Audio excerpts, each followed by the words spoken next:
Price lord. நான் pastor Roshan Shane. இந்த கரூர் சம்பவத்தை குறித்து நிறைய காணொளி சோஷியல் மீடியாக்களில் பார்க்க முடியுது. இதனுடைய முடிவு என்ன என்பது தெரியல. சட்டங்கள் ஒரு சாரருக்கா இருக்கா, இல்லை இரண்டு போகவும் சரியானதை சொல்லுமா? இறந்து போனவர்களுக்கு என்ன பதில்? செத்தவர்களுக்கு பணம் கொடுத்து விட்டால் அது போதுமானதா? அரசியல் கட்சிகளுடைய காழ்ப்புணர்ச்சியினால பலியாடுகள் இந்த ஜனங்கள் தானா என்ற இந்த காரியம், இந்த கேள்விகள் எல்லாம் இருதயத்தில் எழும்பினது. இறந்து போனவர்களுக்காக அவர்களுடைய குடும்பங்கள் தான் அழுணுமா? ஏன் ஒரு மூன்றாவது மனுஷனா எங்கிருந்தோ பார்த்து கொண்டிருக்கிற ஒரு சகோதரனா நான் அழக்கூடாதா? அவர்களுக்காக ஜெபிக்க கூடாதா என்ற மனநிலை என்ற சூழ்நிலை எனக்குள்ள தோணுது. இந்த காணொளி அதை குறித்ததான ஒரு உண்மையை பேசுகிற காணொளி. பார்க்க விருப்பம் உள்ளவர்கள் நீங்க பார்க்கலாம். வாங்க காணொளிக்குள்ள போகலாம்.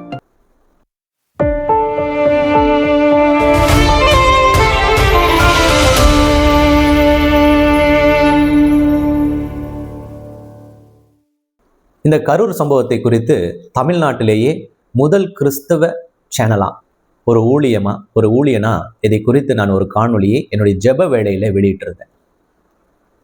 காரணம் என்ன அப்படின்னா, ஒரு கிறிஸ்துவத்தை கடந்து, ஒரு மார்க்கத்தை கடந்து தமிழ்நாட்டில் அப்பாவிகளா இறந்து போன ஒரு சின்ன பிஞ்சு பையனுக்காக நான் பேசக்கூடாது என்பதை யாருமே சொல்ல முடியாது. ஒரு அப்பாவி பிள்ளைக்காக, ஒரு ஒன்று மரியாத பிள்ளைக்காக நான் பேசக்கூடாதுன்னு யாருமே சொல்ல முடியாது. ஆனால் இன்றைக்கு சோசியல் மீடியாக்களில் நிறைய பேர் பேடு ப்ரொமோஷன் செய்கிற மீடியாக்கள் தான் அதிகம். யூடியூப்ல யாரோ ஒருவர் எங்கிருந்தோ பணத்தை கொடுப்பார், அவர்கள் சொல்லுகிற அந்த காகிதத்தை படித்து விட வேண்டும். அதுதான் பேடு ப்ரொமோஷன். அதை நிறைய பேர் செய்றீங்க, உங்களுடைய மனசாட்சியை விற்று. அதன் மூலமா நீங்க ஒரு பணத்தை எடுத்துக்கொண்டு போறீங்களே, அது உங்க வீட்டுல அரிசியா, பருப்பா, சாப்பாடா, துணியா, நகையா, இல்ல பொருளா மாறுதே, அந்த பொருளினால உங்களுக்கு ஒரு சந்தோஷம் கிடைத்து விடுமா என்று சற்று சிந்தித்து பார்க்கணும். அதே சமயத்துல இந்த கரூரில் நடக்கக்கூடிய காரியத்திற்காக நிறைய கமிஷன்ஸ் எல்லாம் போட்டிருக்காங்க. ஒரு நபர் கமிஷனை போட்டு, ஒரு லாயர், ரிட்டையர்டு ஜட்ஜை போட்டு அதற்கு போய் நீங்க ஆய்வு செய்யுங்க. உடனடியாக பிஜேபி ஆளுங்க சென்ட்ரல் கவர்மெண்ட்ல இருந்து வராங்க, நிறைய கட்சிக்காரங்க போய் பார்க்குறாங்க. இது எல்லாவற்றையும் அரசியலை கடந்துதான் அவர்கள் பார்க்கிறார்கள்னா கிடையவே கிடையாது. எல்லாமே அரசியல் தான். எல்லாத்தையும் அரசியல் நோக்கத்தோடு தான் பார்க்குறாங்க. இதுல டிவிகே என்ற ஒரு கட்சியின் நிமித்தமாய் தான் இந்த காரியம் நடந்தது. அந்த கட்சியின் தலைவர் ஒரு காணொலியை வெளியிட்டார். இதோ நீங்க பார்த்து கொண்டிருக்கீங்க இப்பொழுது. சிஎம் சார், உங்களுக்கு ஏதாவது இந்த பழி வாங்கணும் அப்படின்ற எண்ணம் ஏதாவது இருக்குச்சுன்னா என்ன வேணாலும் பண்ணுங்க, அவங்க மேலே கை வைக்காதீங்க. இந்த காணொலியில் அவர் என்ன சொல்றாருன்னா, இதற்கு முன்பதாக 5-6 டிஸ்ட்ரிக்ட்ல நான் கூட்டங்களை நடத்தினேன். இதை விட கூட்டம் வந்துச்சு. ஆனால் இந்த அரசாங்கம் இதே நெருக்கடியை கொடுத்திருந்தும் அந்த இடத்துல யாருக்குமே எந்த உயிர் சேதம் நடக்கல. ஆனால் இந்த கரூரில் மட்டும் எப்படி இந்த உயிர் சேதம் நடந்தது, யாருடைய அது காரியம் என்று சொல்லி அவர் கடைசியா முடிக்கும் பொழுது ஒரு வார்த்தை சொல்லி முடிக்கிறாரு. இந்த தமிழ்நாட்டின் முதலமைச்சரை கூப்பிட்டு அவர் சொல்றாரு, பழி வாங்க நினைச்சீங்கன்னா என்ன பழி வாங்குங்க, என் மேல தானே உங்களுக்கு கோபம், நான் போய் நிக்கிறதுனால தான் கூட்டம் வருது, எனக்கு பெரிய கூட்டம் வருதுன்றது தானே உங்களுக்கு பெரிய ஒரு கஷ்டமா இருக்கு, என்ன பழி வாங்குங்க, இந்த ஜனங்களை, என்னுடைய தொண்டர்களை ஒன்றும் செய்யாதீங்க அப்படின்னு அவர் கேட்கிற அந்த காணொலியாய் முடியுது. இவருடைய இந்த காணொலி இறந்து போனவர்களுக்கு ஆறுதலை தந்து விடுமா அப்படின்னா தராது. அவருக்கு தெரிஞ்சிருக்கும். ஏன்னா இறந்து போறவருடைய வலியும் வேதனையும் இறப்பை சந்தித்த அந்த குடும்பத்தினருக்கு தான் தெரியும். அதே சமயத்துல இதை நாம் எப்படி அணுகணும், தமிழ்நாட்டு ஜனங்களோ இல்லை நாமோ எப்படி அணுகணும் அப்படின்னு நிறைய வல்லுநர்கள், ஆராய்ச்சியாளர்கள் எல்லாம், மருத்துவர்கள், இல்லை அரசியல்வாதிகள், அரசியல் கட்சியினர்னு எக்கச்சக்கமான பேர் அவர்களுடைய ஐடியாஸை கொடுத்து நீங்க இப்படி அணுகணும், க்ரௌடு மேனேஜ்மெண்ட் என்னன்னு, போலீஸார் மீது எப்படி நடக்கணும்னு சொல்றாங்க. இப்படி எக்கச்சக்கமான காணொலிகளை போடுறாங்க.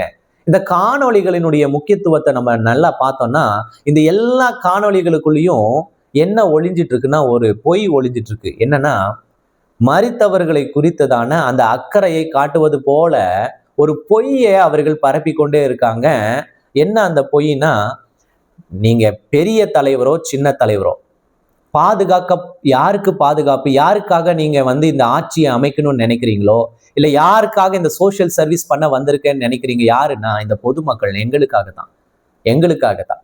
அப்போ இந்த காரியத்துல சின்ன இடம், பெரிய இடம், டிரான்ஸ்ஃபார்மர், லைட்டு போயிடுச்சு, கரண்ட் கட் ஆயிருச்சு, கத்தியில கீறுனாங்க, அந்த கட்சி இந்த கட்சி, ஏதோ பேச்சுமே இது எல்லாத்தையும் ஒரு உண்மையை மறைக்கணும்னு பாக்குது. இந்த பொதுமக்களுடைய பாதுகாப்பு. ஒரே ஒரு காரியத்தை கடைசி வரைக்கும் பேசுவதே கிடையாது. இந்த பொதுமக்களுக்கான அந்த சோசியல் சர்வீஸ்ல இருந்து இவர்கள் யாவரும் விழுந்து போயிருக்காங்க. அரசாங்கம் விழுந்து போயிருக்கு, போலீஸ் விழுந்து போயிருக்கு, கட்சியினர் விழுந்து போயிருக்காங்க. சுய தேவைக்காக, சுய கௌரவத்துக்காக, சுய பிரபலத்திற்காக இவர்கள் செய்த காரியத்தினால நம்முடைய பாதுகாப்பு இன்னைக்கு கேள்விக்குறியா மாறுது. இறந்து போக பிறகு உன்னுடைய பணம் எதுக்கு? உன்னுடைய அனுதாபம் எதற்கு?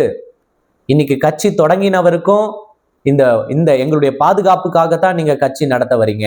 ஆல்ரெடி கட்சி நடத்திட்டு இருக்கவங்களும் எங்களுடைய பாதுகாப்புக்காக நாங்க இருக்கோம்னு சொல்றீங்க.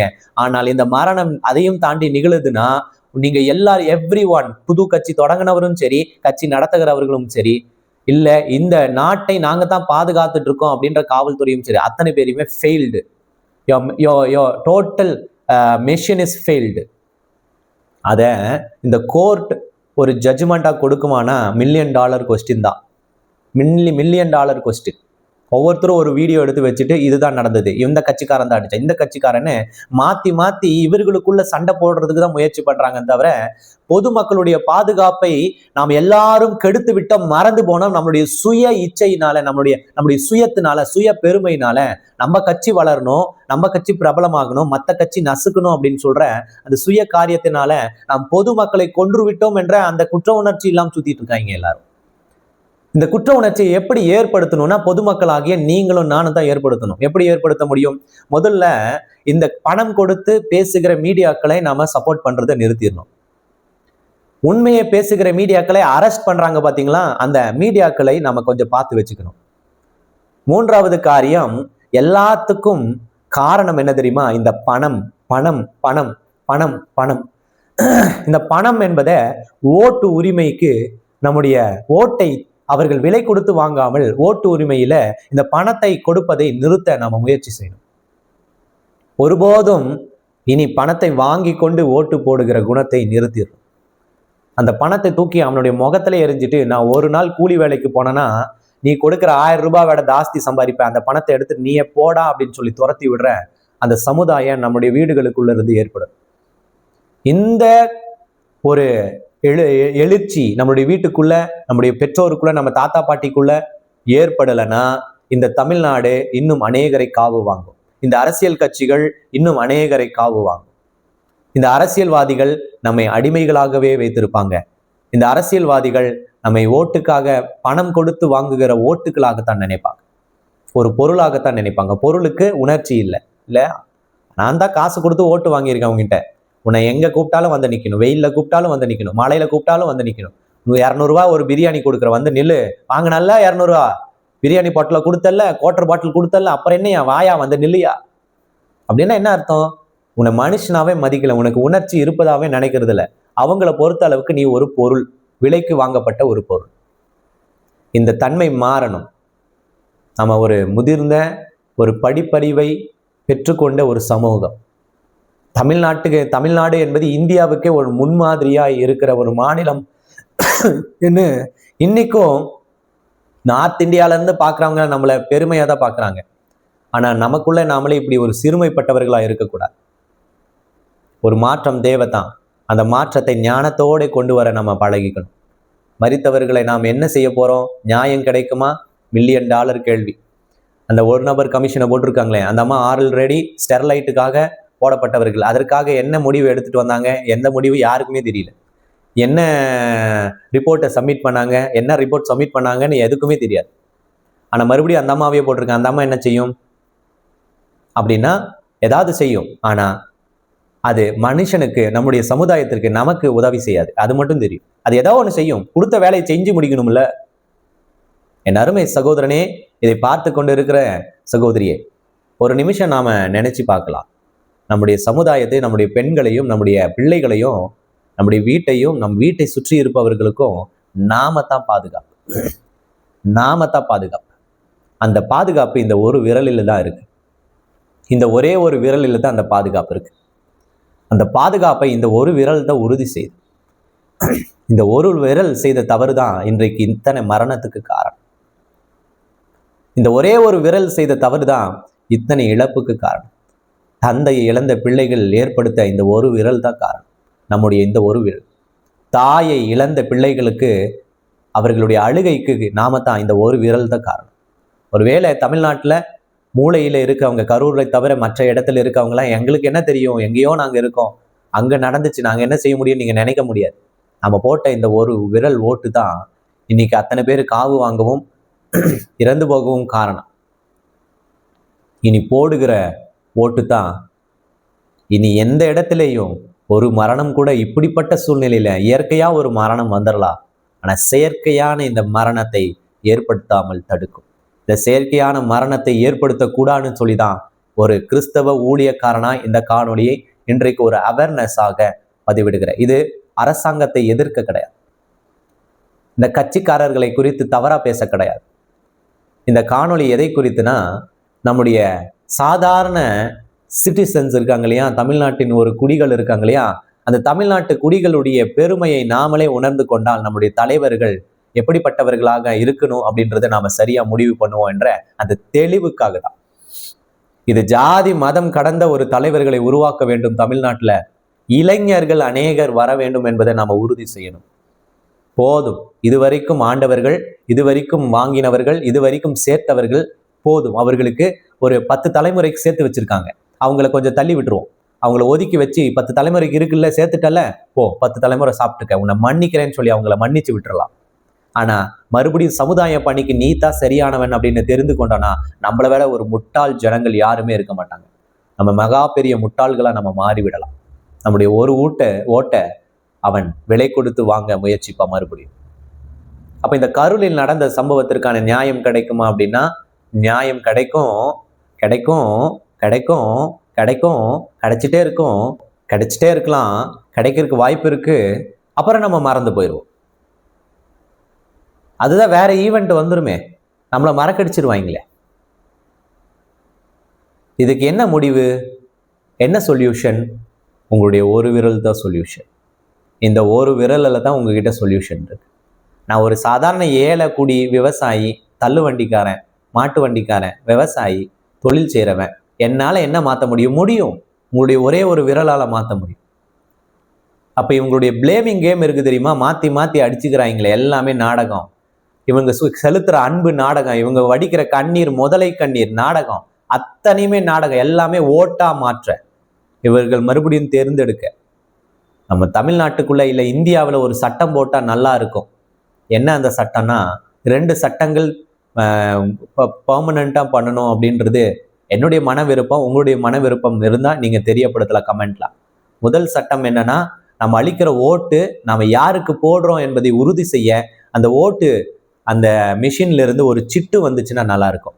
ஜெராக்ஸ் மிஷின் மாதிரி நம்ம ஓட்டு போட்டோன்னே, ஆக்சுவலி நம்ம இதுக்கெல்லாம் போறோம் இல்லையா, நம்ம ஷாப்பிங் மால்லாம் போனோடனே நம்ம பே பண்ணோன்னே கிங்கின்னு வருதே, பெட்ரோல் அடிச்சோடனே அந்த மிஷின்ல இருந்து பில்லு வருதே, அந்த மாதிரி நான் யாருக்கு ஓட்டு போட்டேன்றது ஒரு சீட்டு கொடுக்க உங்களுக்கு என்ன நோகுது? ஏடிஎம் ஆன்லைன் மணி டிரான்ஸ்ஃபருக்கு மிஷின்ல இருந்து பேப்பர் வர வைக்கிறது உங்களுக்கு பிரச்சனை கிடையாது. ஆனா நான் போட்ட இந்த சமுதாயத்தை மாத்திர ஒரு விரல் ஓட்டு எல்லாவற்றையும் தலைகீழா மாத்துகிற இந்த அதிகாரத்திற்கு நான் யாருக்கு போடுறேன் அப்படின்ற பதிவு செய்கிற அந்த ஓட்டு சீட்டு கொடுத்துட்டா உங்களுக்கு என்ன நோகுது? அதை உருவாக்கணும். முதல் என்னுடைய கோரிக்கை, இந்த காணொலியினுடைய கோரிக்கை. இந்த 2வது இந்த காணொலியுடைய கோரிக்கை என்னன்னா, நம்முடைய தமிழ்நாட்டுல 2 முறைக்கு மேல சமுதாய பணி செய்பவர்களுக்கு வாய்ப்பு கொடுக்க கூடாது. ஒன்லி 2 times, 2 முறைக்கு மேல அவர்களுக்கு அந்த வாய்ப்பை அளிக்க கூடாது. ஏன் 3வது முறை நல்லா செஞ்சா 3வது முறையே செய்யட்டுமே, புதுசா இருக்க அவனுக்கு வாய்ப்பு கொடுங்க. போதும், அவன் நல்லதே செய்ய வேண்டாம், 2 முறை அவன் செஞ்சது போதும். 3வது முறை அவனுக்கு வாய்ப்பு கொடுக்க கூடாது. ஒவ்வொருவரும் 2 முறை தான் எம்எல்ஏக்கு நிற்க முடியும். ஒருவன் ஒரே ஒரு முறை தான் எம்பியா பதவியை ஏற்க முடியும். இப்படின்ற ஒரு சட்டத்தை நம்ம உருவாக்கணும். அப்படி உருவாக்குனா தான் மேக்சிமம் சமுதாய பணியை உண்மையா செய்வாங்க. இருக்கிற 5 வருஷத்துல நம்ம நல்லது செய்யலாம்னு நினைக்கிறவங்களும் இருப்பாங்க. இருக்கிற 5 வருஷத்துல திருடணும் அப்படின்றவனும் இருக்காங்க. திருடுறவன் கட்டாயம் மாட்டிக்குவான். ஏன்? அடுத்த ஆட்சியில வரமாட்டான், அதிகாரம் இருக்காது. அதிகாரம் இல்லைன்னா இவன் மாட்டிக்குவான், இவன்கிட்ட எந்த அதிகாரமும் இல்லை, பணத்தை சேர்த்து வச்சா இவன் ஜெயிலுக்கு போகணும். அப்போ உண்மையா ஒரே ஒரு வருஷம்தான், ஒரே ஒரு ஆட்சி காலம்தான், இதுல நன்மையை செஞ்சுட்டு போயிடலான்னு மேக்சிமம் நன்மையை தான் செய்வாங்க. இந்த மாற்றம் இந்த சமுதாயத்துல வராத வரைக்கும் இந்த கொடுமைகள் நடந்து கொண்டே இருக்கு. இந்த மாற்றத்தை யாரால உருவாக்க முடியும்? தலைமுறையினால, இந்த இளைய தலைமுறையால, இந்த புதிய சந்ததிகளால. ஆனால் அதற்கு சப்போர்ட் வழிகாட்டிகள் யாருன்னா இந்த ஐஏஎஸ், ஐபிஎஸ், பெரிய பதவிகள் அரசாங்கத்துல, போலீஸ், டாக்டர், லாயர்ஸ், என்ஜினியர்ஸ், நீங்க எல்லாரும் சேர்ந்து இவர்களுக்கு கை கொடுக்கணும். இது ஒரு மரணம் தமிழ்நாட்டின் வரலாறை மாற்றட்டும். ஒரு ஊழியனா, ஒரு கிறிஸ்தவ ஊழியனா, என்னுடைய இருதயத்தில் இருந்த பாரத்தை தான் நான் பேசியிருக்கேன். ஒருவேளை தவறா இருந்தா என்னை மன்னிச்சுக்குங்க, ஒருவேளை சரியா இருந்தா இதை ஏற்றுக்கொள்ளலாம், இதை மாற்ற முயற்சிக்கலாம். இந்த ஒரு விரல் இந்த சமுதாயத்தை மாற்றட்டும். God bless you. God bless you.